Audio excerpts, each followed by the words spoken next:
Ini ayat diturun di aras, dia main handphone apa itu? Nggak sopan. Ini ayat dijemput ke aras Allah. Baca Fatihahnya mesti serius. Makanya surat ini dipakai untuk bertemu Allah Subhanahu wa ta'ala. Inilah semuanya dengan bismillah. Mulai semua dengan bismillah. Ini karena orang sekarang bergeraknya emosi dulu baru bismillah. Itu cuma pujian Nabi Muhammad. Maka jika ingin pujiannya diterima, satukan frekuensi kolbunya dengan nur Nabi Muhammad sallallahu alaihi wasallam.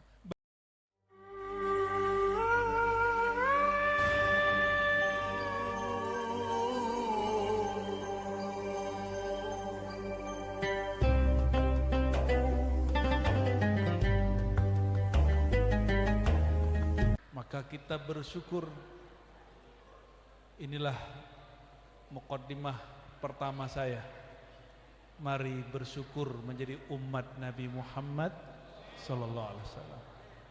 Karena diturunkan surah Al-Fatihah dan menjadi tawassul antum sebelum berzikir. Betul enggak? Ya. Itu kalau orang baca Fatihah langsung kebuka. Karena ada nama Nabi Muhammad di situ. Ada di bismillah, ada di alhamdulillah, ada di semua ayat itu. Jadi baca Al-Fatihah itu sama dengan baca biografi Nabi, tapi biografi hakikat sallallahu alaihi wasallam. Maka kalau wadolin bacanya apa? Amin. Al-Amin siapa? Nabi Muhammad sallallahu alaihi wasallam. Bismillahirrahmanirrahim. Ini belajar hakikat dikit mau nggak? Dikit aja, ya. Biar baca Fatihahnya semangat, ya. Biar baca Fatihahnya nggak sembarangan, biar baca Fatihahnya nggak sembari main handphone. Suwek bener itu orang baca Fatihah sembari main handphone, kurang ajar namanya. Ya. Ini ayat diturun di aras, dia main handphone sembari apa itu? Nggak sopan. Ini ayat dijemput ke aras Allah. Baca Fatihahnya mesti serius. Makanya surat ini dipakai untuk bertemu Allah Subhanahu wa ta'ala. Saya gergetan kalau ada orang main-main sama Fatihah. Bismillah itu saya bagi satu aja. Satu aja ya. Kalau nulis bismillah, alifnya di depan apa alifnya setelah ba? Alif dulu atau ba itu baru alif? Nulis bismillah. Padahal yang benar secara ilmu nahu ba dulu baru alif. Kenapa alif dulu? Ternyata ilmu wali Allah itu salah satunya pada ilmu huruf. Meskipun alif bata saja, ya, itu ditulis dengan kertas, tapi itu asalnya dari langit. Wali-wali Allah itu ada yang bertugas nulis. Ketika mereka mau nulis bismillah, ba lalu alif, ditegur secara rohani, masa kamu dahulukan ba sebelum alif? Yang benar alif dulu baru ba. Kenapa?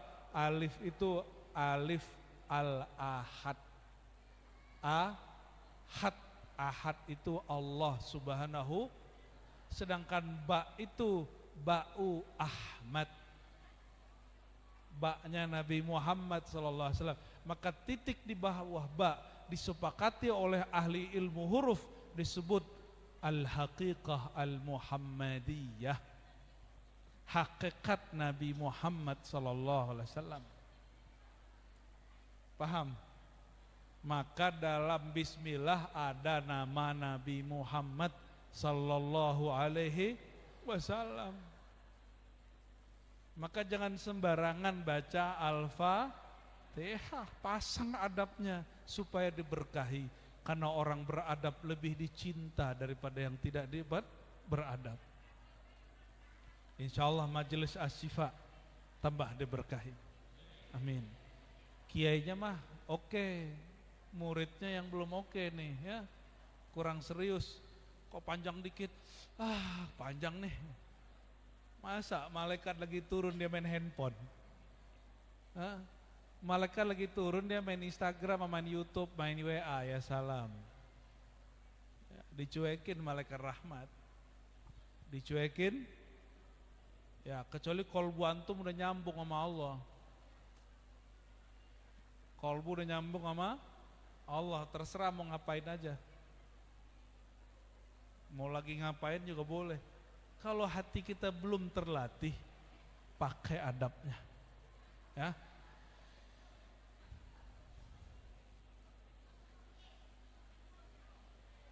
Rame bener belakang tuh ya. Orang Banyuasin ya.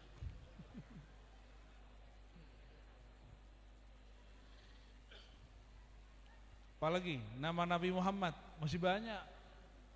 Bismillahirrahmanirrahim. Saya loncat aja ya.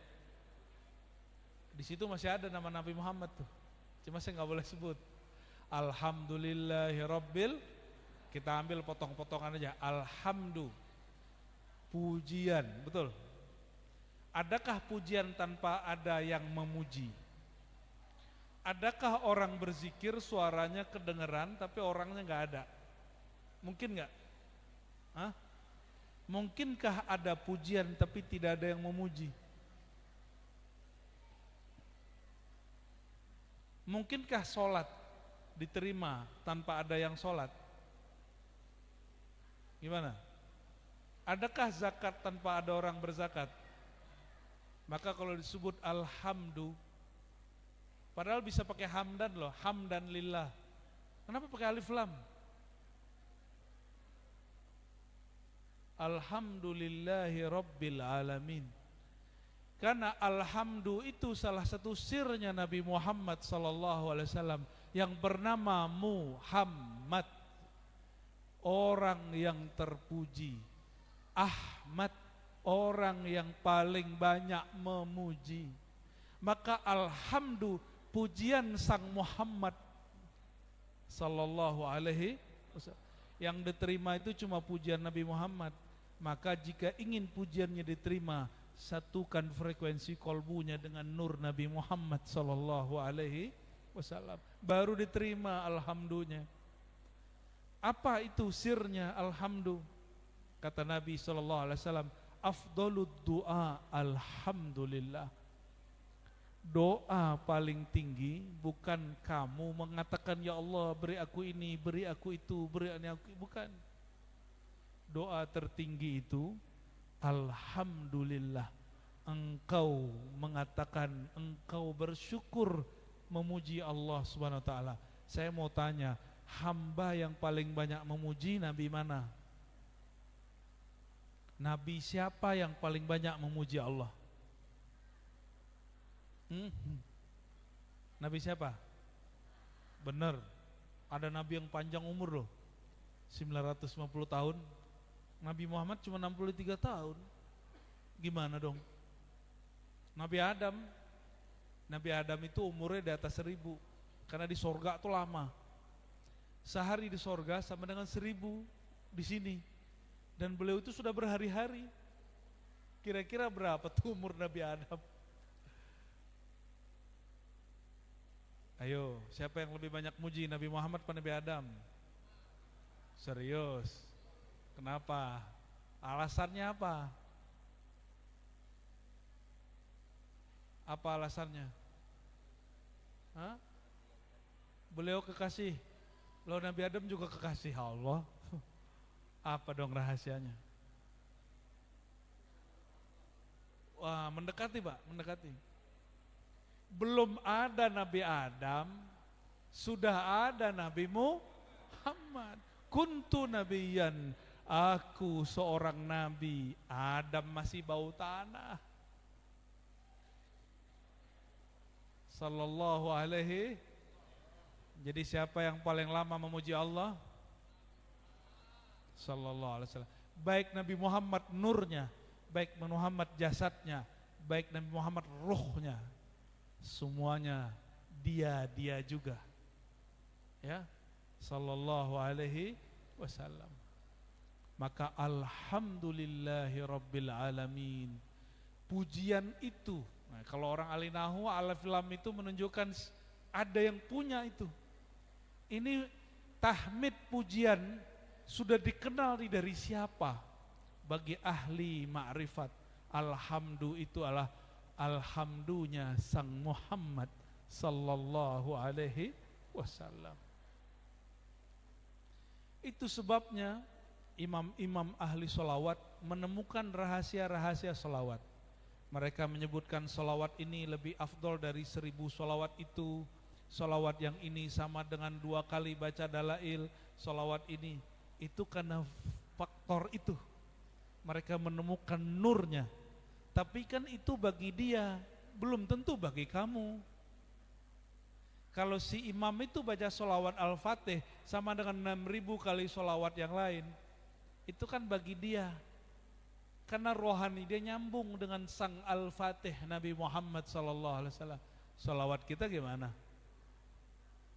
Gitu. Itu manfaat tawasul, supaya kita ikut ditumpang di dalam doa-doa mereka. Ya.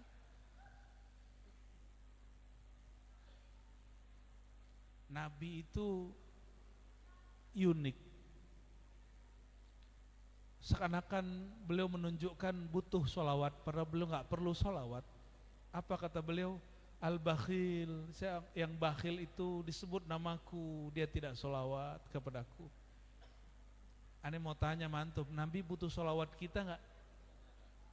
Terus kok Nabi bilang, orang bakhil man zukirtu indahu walam yusalli alayya.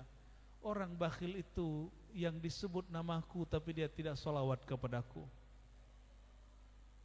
Kok Nabi ngomong begitu? Apa Nabi butuh solawat? Ternyata tidak. Kenapa? Karena man zukirtu indahu, jika namaku disebut, namaku itu ada nurnya. Nur itu ada di dalam dirimu. Jika engkau tidak menyolawatinya, engkau bakhil kepada dirimunya sendiri. Jadi orang yang enggak solawat disebut nama Nabi Muhammad sallallahu alaihi wasallam, dia sedang merugikan diri dia sendiri. Karena tubuh ini diberkahi berkat nur Nabi Muhammad sallallahu alaihi wasallam. Mungkin menurut ahli fikih solawat itu sunat, tapi bagi orang yang mengerti bab hakikat, solawat itu wajib. Makanya mazhab Syafi'i itu semi-semi hakikat. Bagi beliau solat enggak pakai solawat enggak sah. Bagi imam yang lain enggak. Kecuali murid Imam Syafi'i kayak Imam Ahmad bin Hambal. Tapi bagi mazhab selain Imam Syafi'i dan murid-muridnya, solawat itu sunat. Bagi Imam Syafi'i apa? Wajib. Silakan buka. Itu muqaddimah kitab Ar-Risalah. Apa kata beliau? Kalau bukan karena Nabi Muhammad, kita nggak ngerti apa-apa, kita nggak tahu apa-apa, nggak dapat nikmat apa-apa. Bahkan kata Imam Syafi'i, mensyukuri nikmat itu nikmat. Mensyukuri nikmat itu dengan nikmat. Saya bisa mensyukuri nikmat Allah karena Allah beri nikmat di dalam hati ini, yaitu nikmat mampu bersyukur. Berarti orang bersyukur itu dimampukan Allah. Begitu tajamnya ilmu ma'rifat dalam kolbu Imam Syafi'i. Wajar sampai hari ini mazhab beliau termasuk mazhab yang paling banyak pengikutnya. Ini Majelis Asyifa mazhabnya apa? Syafi'i. Benar, Syafi'i. Benar. Tadi kunutnya kunut gak subuhnya? Apa waktu duha? Kunutnya waktu duha ya? Subha. Subuh plus duha. Kunut itu hanya salah satu. Hanya salah satu daripada mazhab Imam Syafi'i.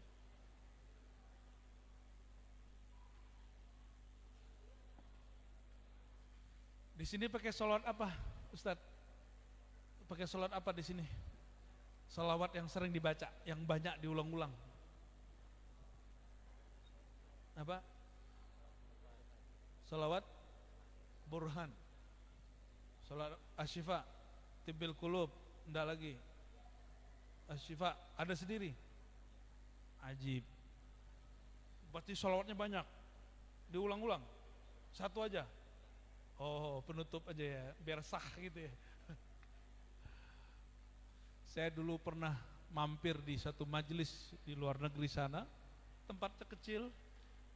Kami duduk 4 jam. Biasa orang Indonesia kalau baca sholawat yang panjang-panjang, bacanya pelan-pelan. Di sono kita 10 kali, dia udah 100 kali. Dibacanya 313 kali. Saya keteteran itu ngikutinnya. Padahal dokter baca sholawat kalah sama orang yang gak kuliah dia. Tapi baca sholawat cepet. Di situ dokter saya nggak kepake, ustadznya nggak kepake, bahasa Arabnya nggak kepake. Kita baru 50, dia sudah 313. Antum bisa bayangkan itu sholawat apa? Sholawat tafrijah. Lidah kita kan keluh kalau cepet-cepet. Mereka 313, selesai. Ya. Yasin tau nggak berapa kali bacanya? 40 kali sekali duduk. Dan cepat. Ternyata Yasin itu sallallahu alaihi wasallam salah satu nama baginda Nabi Muhammad sallallahu alaihi wasallam. Jadi biasakan nanti kalau baca surat Yasin, sirkan salawat kepada Nabi Muhammad sallallahu alaihi wasallam. Karena Yasin, wahai hakikat insan, itulah Nabi Muhammad sallallahu alaihi wasallam. Ini bukan kajian tarekat loh ya. Bukan kajian hakikat, itu ada di kitab tafsir basic. Ada di kitab tafsir Imam Ibnu Katsir. Ibnu Katsir ini murid Imam Salafi, Ibnu Taimiyah. Dan dia menyebutkan Yasin adalah nama Nabi Muhammad sallallahu alaihi wasallam. Jadi ngaji Yasin nama Nabi Muhammad bukan kajian orang tarekat. Itu kajian orang berilmu. Jadi kalau ada orang hari ini nolak itu, jangan-jangan dia tidak berilmu. Ya. Udah ya? Cukup? Hah? Cukup? Soalnya ada majelis dalam majelis soalnya.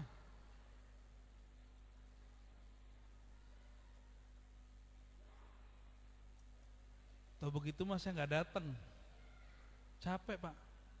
Saya nemenin bapak saya tadi sakit, baru masuk rumah sakit. Kalau kayak gini antum aneh nggak datang.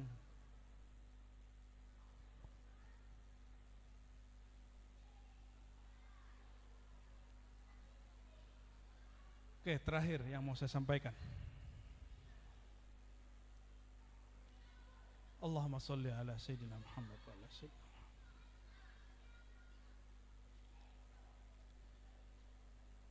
Karena majelisnya disebut Asy-Syifa. Ya. Hakikat Asy-Syifa itu pada Nabi Muhammad sallallahu alaihi wasallam. Maka ada salawat Tibbil Qulub.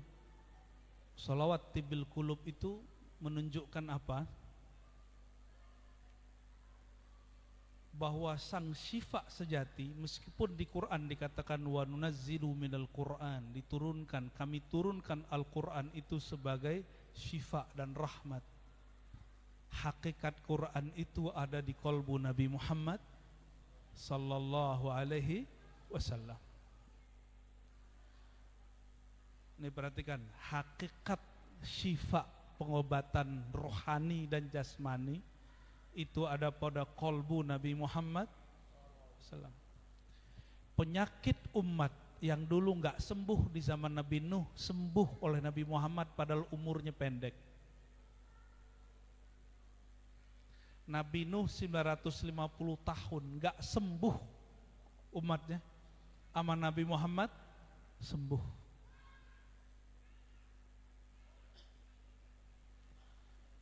Nabi siapa yang murid-muridnya bandel? Yang paling bandel?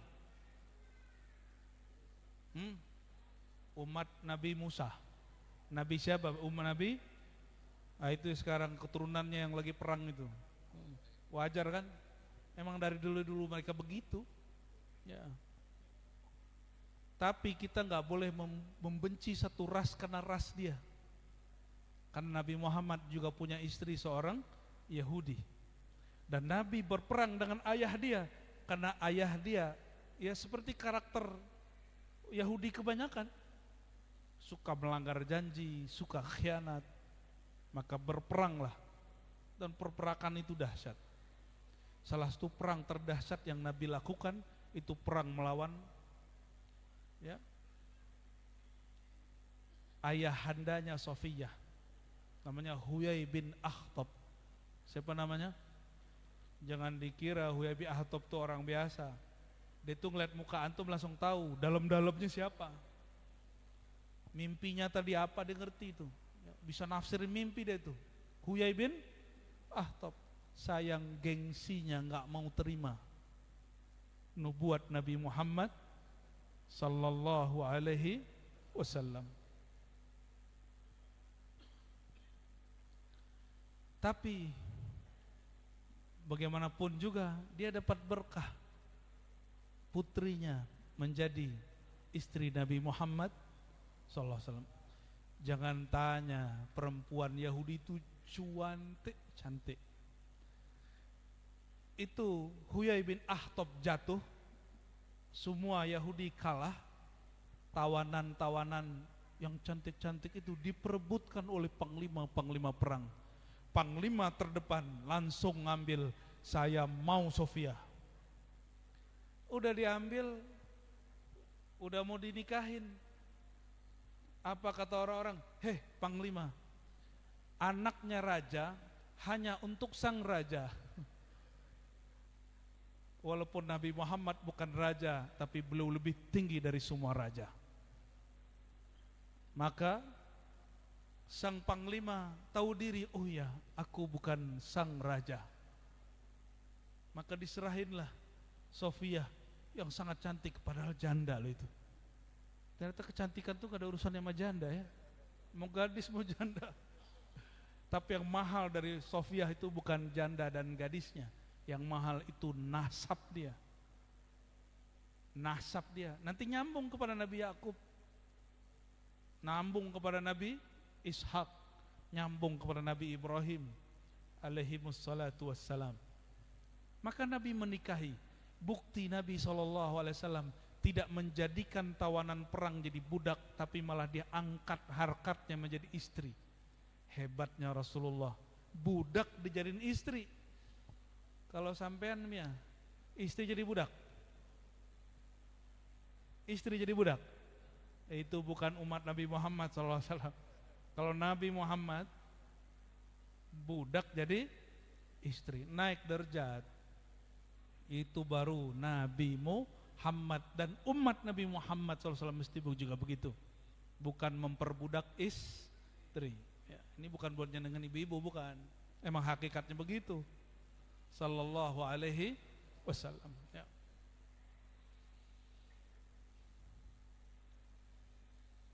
Nabi Muhammad sallallahu alaihi wasallam satu kali di perang Uhud itu sahabat-sahabat ada yang betisnya kena tombak. Coba bayangin betis kena tombak, belah dua, betis belah dua. Maka dia tertati-tati datang kepada Nabi SAW, sahabat ini. Wahai Rasulullah, betisku cuma nunjukin doang. Bingung mau ngomong apa. Tahu nggak cara Nabi ngobatin? Nanti di akhir zaman ilmu ini dikembalikan. Tapi bukan pada saya. Ya, kecuali dapat izin. Nabi cuma baca Bismillahirrahmanirrahim, balik seperti semula. Balik seperti semula. Ya wajar. Jangankan betis, daging udah disayat-sayat, daging kambing udah jadi gulai, udah jadi kare, udah jadi rendang. itu bisa ngobrol sama Nabi, apalagi cuma betis belah. Begitu Nabi Muhammad SAW. Bismillahnya Nabi sedahsyat itu. Dan kita udah jelaskan, Bismillah itu sebenarnya hakikat nama Nabi Muhammad SAW disembunyikan di situ. Maka orang kalau wiridan Bismillah, dia pegang dadanya, dia dalam-dalami, itu kolbunya sembuh dari penyakit-penyakit. Jadi orang mengira wirid kalau ketinggian itu keren, enggak. Wirid paling basic itulah wirid paling tinggi. Bukan yang ditulis-tulis kepercayaan sekali, itu mah biasa. Wirid yang paling basic. Coba Fatihah buang bismillahnya, sah enggak Fatihah ente? Hah? Fatihah kita dibuang bismillahnya, sah enggak Fatihahnya? Ulama kita sepakat, perhatikan.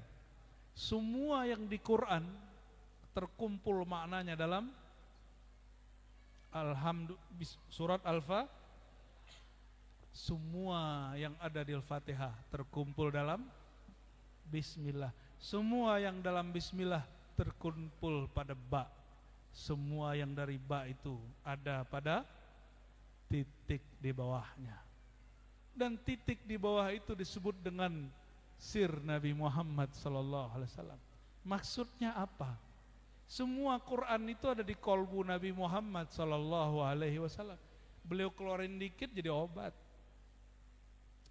Adakah obat tanpa ada orang yang menghantarkan obat, yang menyarankan obat, mendiagnosa obat? Ada nggak? Kan nggak ada. Makanya berobat sendiri itu ilegal, itu malpraktek. Nggak ada tuh obat tiba-tiba datang sendiri, terbang. Saya mau obat demam, terus datang obatnya begitu, enggak kan? Enggak. Kita datang ke dokter. Sang dokter itu, sang tabib itu Sayyidina Muhammad sallallahu alaihi wasallam. Makanya Sayyidina Abu Bakar As-Siddiq tidak mampu menatap baginda Nabi Muhammad sallallahu alaihi wasallam. Enggak ada mampu. Sifat kikir pelitnya Sayyidina Abu Bakar sembuh cukup dengan membersamai Nabi Muhammad sallallahu alaihi wasallam. Sifat keras mau menang sendirinya Umar sembuh berkat Nabi Muhammad sallallahu alaihi wasallam. Coba perhatikan majelis kita selama ini. Ya, saya berhusnuzon teman-teman ini yang sudah ikut majelis Asy-Syifa itu berubah sifatnya. Ya, saya berbaik sangka. Semakin rajin menyebut ya Allah, ya Nur, ya Allah. Kolbunya yang gelap karena emosi, nanti pulang-pulang menjadi penyabar. Ya, buktikan nurnya masuk ke dalam kolbu. Di rumahnya lebih suka ngalah daripada mau menang sendiri. Ya, ini kalau nggak ada nur saya udah tinggalin dari tadi Pak. Tapi alhamdulillah Allah masih masukkan nur itu di dalam kolbu. Ya, sallallahu alaihi wasallam.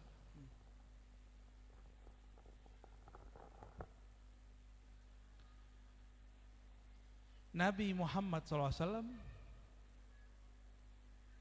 masih ingatkah kita ketika beliau sedang berperang? Ternyata Nabi ini sangat manusiawi, jarang unjuk mukjizat dan keramat. Sesekali aja baru tunjukin. Tapi orang-orang sekarang dikit-dikit pengennya lihat keramat ya. Berarti kita menolak sisi manusiawi. Kita manusia, Nabi manusia. Tapi ketika sudah genting, barulah Nabi Muhammad SAW menunjukkan sisi manusia yang di atas semua manusia. Basyarun la kal basyar. Manusia tapi beda dengan manusia biasa. Ketika paceklik, nggak ada air. Sahabat-sahabat, air ini masih begini, masih mending nih. Segini pun nggak ada. Mereka dulu nyimpan air di mana? Di tempat kulit, dimasukin air, itu air udah dikit, jadi bisa direfill, itu air masukin kulit, airnya sedap. Ya, kulitnya sudah dikeringin. Orang-orang dulu sering minum pakai begitu. Tapi apa kata Nabi? Kumpulkan semua air yang kalian punya, taruh di gayung. Kalau kita sekarang sebutnya gayung atau wadah kecil. Maka Nabi SAW giniin tangannya. Tiba-tiba ada air keluar. Itu sahabat yang iseng lihat, ada apa di belakang nih? Ada selang panggang, enggak ada lihat.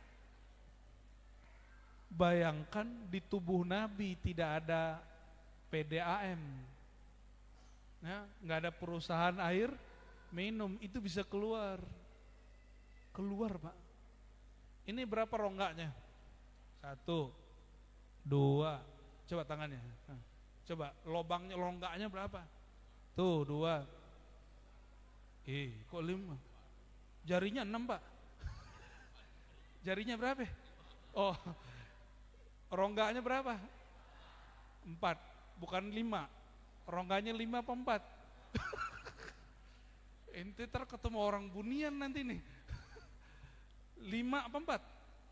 4, alhamdulillah. Kalau enggak saya curiga saya ketemu orang bunian. Padahal orang bunian enggak gitu-gitu amat ya. Berapa? Nah, ini perhatiin. Ini ilmu hakikat itu. Tangannya Nabi itu adalah password nikmatnya surga. Jadi kata beliau, di tanganku ada kunci-kunci surga. Di tangan, kan Nabi nggak punya pembuatan alat kunci, kan Nabi nggak punya. Kita kan bayangin kunci, dulu itu masih pakai logam, masih pakai besi, itu menora. Orang sekarang buka kantor pakai apa? Zzz. Antum cam gitu doang. Nabi bisa begini. Semua kebuka semua pintu surga. Mulai paham? Yang di dunia itu imitasi dari akhirat. Yang sekarang kita lihat itu adalah permisalan dari yang di sana. Wa utu bihi mutasyabiha, dan mereka diberikan sampai pintu-pintunya, kuncinya mutasyabiha, sama tapi beda, mirip lah barangkali. Kata Nabi SAW, di sorga ada 4 anhara, arba'atu anhar, ada 4 apa? 4 sungai. 1 sungai mineral, bening, lebih segar daripada Zam-Zam. Yang kedua, madu, manis tapi tidak bikin enek. Makanya orang di sorga kuat-kuat kawinnya karena minum madu. Tenang Bu, ini belum sorga. Bapak-bapak ini kebanyakan minum madu, ginjalnya hancur. Di sono bukan ginjalnya hancur, tambah kuat dia. Yang ketiga sungai susu. Susu bikin kuat gak? Kita kalau demam, kasih aja susu kambing, kasih aja susu seger, cepat sembuhnya.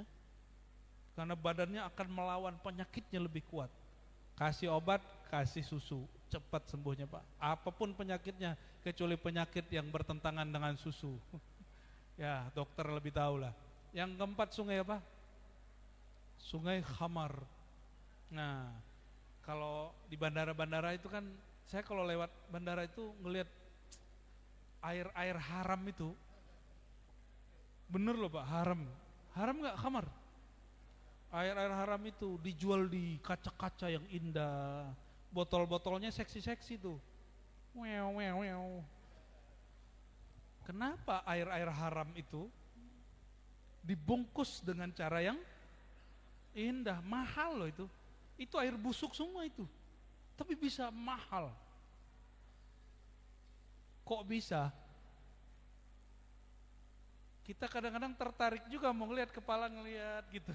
Lama ya ditawarin sama teman biasanya, lo mau gitu. Untung pakai baju ustadz kan. Kalau enggak pengen tahu juga beli tapi nggak minum. Ya karena kata dokter ada beberapa minum itu yang tidak haram. Versi dokter bisa ngilangin sakit gigi katanya. Tapi nggak coba ya. Kira-kira yang Nabi keluarin yang mana tuh?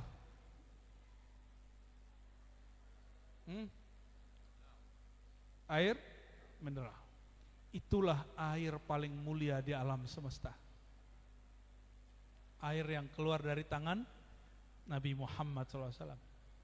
Dulu teman-teman saya tanya, lebih utama, lebih mulia air Zam-Zam apa air yang keluar dari tangan Nabi? Rata-rata jawabnya air Zam-Zam.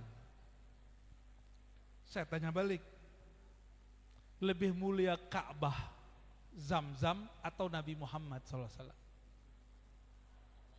Lebih mulia sumur Zam-Zam, Ka'bah atau Nabi Muhammad SAW? Jika sumur Zam-Zam mengeluarkan air yang paling utama, sekarang yang lebih mulia dari sumur Zam-Zam dan Ka'bah mengeluarkan air, kira-kira airnya apa? Airnya lebih utama. Sallallahu alaihi wasallam. Itu air dari mana tuh? Kalau bukan diambil dari surga. Gak mungkin nyuling dari banyu asin. Airnya kan asin. Banyu asin. Coba antum bayangkan, di punggung Nabi gak ada keran, gak ada. Semoga nanti kita juga ikut meminum airnya yang keluar dari tangan Nabi Muhammad sallallahu alaihi wasallam. Tapi Nabi begitu ngeluarinnya saat darurat. Sahabat udah teriak-teriak, ya Rasulullah, mata Nasrullah, kapan Mas Nasrullah gitu ya. Bukan, kapan sang Nasrullah, bantuan dari Allah datang. Mereka udah lemas-lemas, Nabi lagi ngajarin, bukan air yang menyegarkan kamu, tapi ya Allah. Maka sahabat tuh dididik sedemikian rupa, mereka paceklik air. Dididik sedemikian rupa 3 tahun gak makan gandum, gak makan beras kalau kita sekarang. Kalau antum mungkin bunuh-bunuhan kali ya. Sahabat malah bagi-bagi, udah kamu yang makan, kata sahabat satu, kamu yang makan. Itu 10 menit gandumnya udah dingin duluan, cuma dorong-dorongan. Akhirnya apa? Mereka makan bersama, yaudah kita makan bersama. Sedikit makan bersama, kenyang semua. Berarti kenyang tidak diciptakan oleh gandum, diciptakan oleh Allah Subhanahu wa ta'ala. Ini orang-orang hari ini kan tengkar urusan beras, urusan duit. Selama masih itu terjadi, semua pergerakan Islam tidak akan menang. Nih saya sampaikan, yang suka demo, silakan demo. Yang suka pergerakan, mau jihad, silakan. Tapi kalau di kolbu antum masih ada mahabbah, cinta duit, ya, cinta lawan jenis masih berlebihan, apalagi cinta sesama jenis. Banyak pelaku-pelaku jihad itu melakukan itu, ya, di dalam negeri, di luar negeri sama. Makanya Allah tidak menangkan. Sahabat-sahabat Nabi dibersihkan dari semua sifat itu, maka mereka enggak lagi memberhalakan. Syukur enggak terjadi kayak zaman Tolut. Zaman Tolut gimana? Kehausan mau mencari air, ketemu air, turun perintah wahyu. Wahai Tolut, katakan semua kepada tentaramu yang puluhan ribu itu, jangan minum kecuali hanya seberapa? Segini. Itu seberapa itu? Baru diambil udah jatuh duluan, baru diambil jatuh duluan. Akhirnya yang lain gak sabaran, ini gak masuk akal. Lagi-lagi yaitu nenek moyangnya yang lagi perang itu, yang bilang gak masuk akal ini, ambil gayung diminum langsung. Mereka minum langsung ngantuk, pengen tidur. Tahu gak dari puluhan ribu tersisa berapa orang? Hanya 313. 13. Turunlah kaidah besar dalam Al-Quran. Kam min fi'atin qalilatin. Betapa banyak kelompok yang qalilah, saghirah, ya, mengalahkan kelompok yang banyak, yang besar. Kenapa? Mereka tidak berebut air lagi. Ini berebut air nih, korlap-korlap kalau demo. Gila. Gimana mau menang? Katanya memperjuangkan Islam, bela Islam. Urusan ini aja tengkar. Paham? Ini cuma simbol loh ya. Ini simbol doang. Paham maksudnya? Bukan ini. Ini simbol aja. Ini kalau nggak pakai duit jadi nggak? Nah, paham maksudnya? Ustadz cuma urusan begitu, tengkar loh. Tengkar urusan begitu. Gimana dakwahnya mau menang? Gimana dakwahnya mau nyebar? Gimana perjuangan Islam kita mau menang? Mau nggak menang? Untuk diri sendiri dulu, mau? Mau? Coba latih tidak mencintai air. Mencintai air, antum nanti bunuh-bunuhan urusan air. Tidak mencintai makanan, cukup cintai zat yang menciptakan semua itu. Maka ketika si air tidak ada, kita tetap bergantung kepada yang menurunkan air. Tapi kalau orang sudah bergantung kepada air, bergantung ke makanan, bergantung ke duit, bergantung ke obat, bergantung ke jenderal, bergantung ke fulan-fulan, ustadz orang sakti, bergantung ke wirid, nanti wiridnya sedikit antum gak kuat. Bismillah. Maka maharnya supaya tidak bergantung ke benda-benda tadi, mulailah semuanya dengan bismillah. Mulai semua dengan bismillah. Ini karena orang sekarang bergeraknya emosi dulu baru bismillah. Jadi dia mengemosikan bismillahnya, bukan membismillahkan emosinya. Orang hari ini benci dulu baru baca bismillah. Jadi dia cari pembenaran dengan kebenciannya atas nama agama. Gak mungkin menang. Gak mungkin menang. Maka kita doakan saudara-saudara kita yang berjuang di Palestina. Semoga mereka mendapatkan kedaulatan mereka. Semoga mereka yang berbeda faksi-faksi Hamas, Fatah dan lainnya, mereka berislah, bersatu supaya Palestina merdeka. Amin ya rabbal alamin. Tapi kalau mereka tidak bersatu, wajar, daerah segitu aja nggak bersatu, apalagi di luar itu, apalagi negara sekitarnya. Ya, semua kita wajib mendukung Palestina, tapi kita boleh berbeda dalam manhaj dan pergerakan. Ya, gak ada masalah. Yang penting ya tujuannya sama. Ya, Allahumma sholli ala Sayyidina Muhammad. Inilah akhir dari kajian kami. Inti asyifa itu bukan pada alat, bukan pada benda. Intinya ada pada Sang Asy-Syafi, Allah yang memberi obat. Maka nanti jika ada masa turun lagi pandemi, turun wabah penyakit, orang jangan berebut untuk obat. Seandainya obat tiada, dokter pun tiada, bergantunglah kepada dokter hakikat yaitu Nabi Muhammad SAW, sehingga bergantung hati hanya kepada Allah Subhanahu wa ta'ala. Enggak lagi menyekutukan diri dengan benda-benda kecil ini. Ya. Semoga semua yang hadir Allah berkahi. Mohon maaf jika ada kata-kata yang kurang tepat, jika ada yang tersinggung.